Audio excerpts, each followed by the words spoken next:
In the context of M253 course, we will discuss in this recording the resource sheet entitled Constructive Criticism.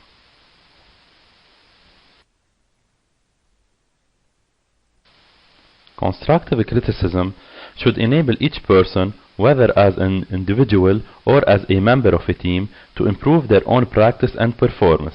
In other words, constructive criticism is aimed at improving future practice. There are three important points for both parties, the critic and the recipient of the criticism, to remember and act upon. First point, avoid making criticism personal, which means to focus on the problem instead of the person. Second point, avoid emotive language and expressing personal feelings. And third point, remember that constructive criticism may not be aimed at a problem so much as at achieving some improvement.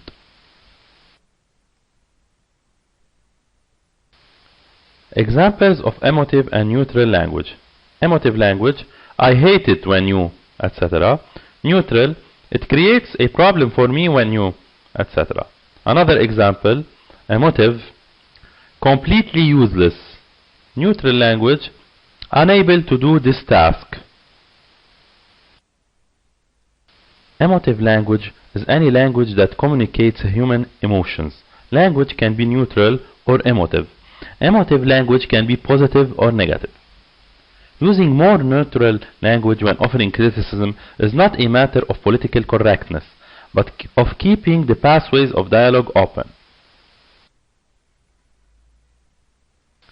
A number of aspects influence whether language can be considered emotive or not.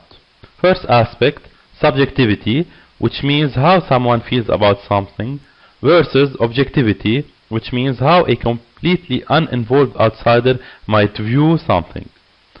Second aspect, facts, which are verifiable, versus opinion, which are subjective.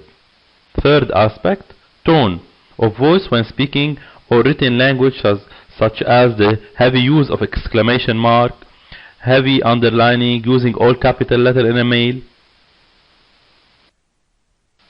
Fourth aspect, denotation, which means dictionary meaning of word, versus connotation, which means implied meaning of words.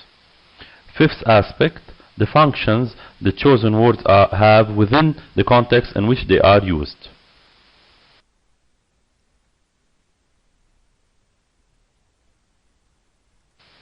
How to give constructive criticism.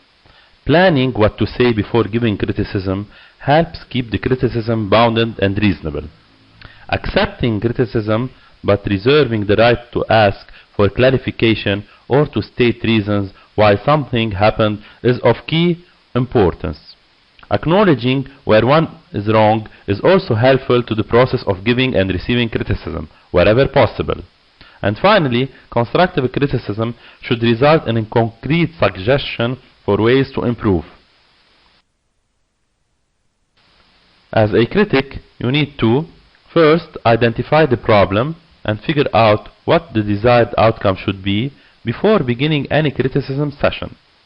Second, be certain what it is you want to say and do not move from a specific criticism to general criticism, for example, discussing persons' unknowing habits. And third, if you can, choose a good time, relax for both parties, in which to offer any criticism. Point number 4 that the critique should respect.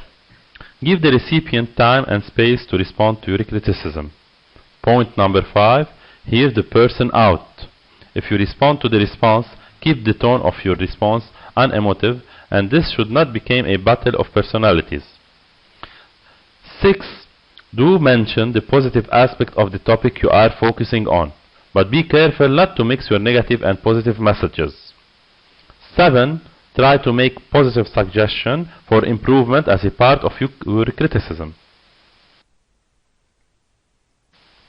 Recipient of the constructive criticism should do the following. 1. Remain or make yourself calm and try to relax. 2nd, try to receive the criticism in the spirit in which it is intended, as being helpful. 3. Do not interrupt unless your critic has invited you to. But if you need to, take brief notes so you will not forget any point you want to discuss or have clarified. 4. Accept your critics' viewpoint and thank them for what they have just told you.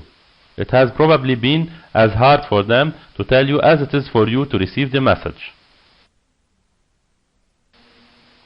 Point number 5. Allow a little time to pass before responding to criticism. Point number 6. If you feel a criticism directed at you is warranted, it is helpful to the process to acknowledge that. Point number 7. If you think a criticism is unwarranted or wrong, it is possible to say at some point.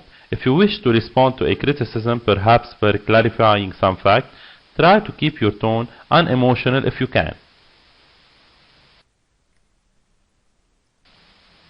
How to reach a satisfactory conclusion.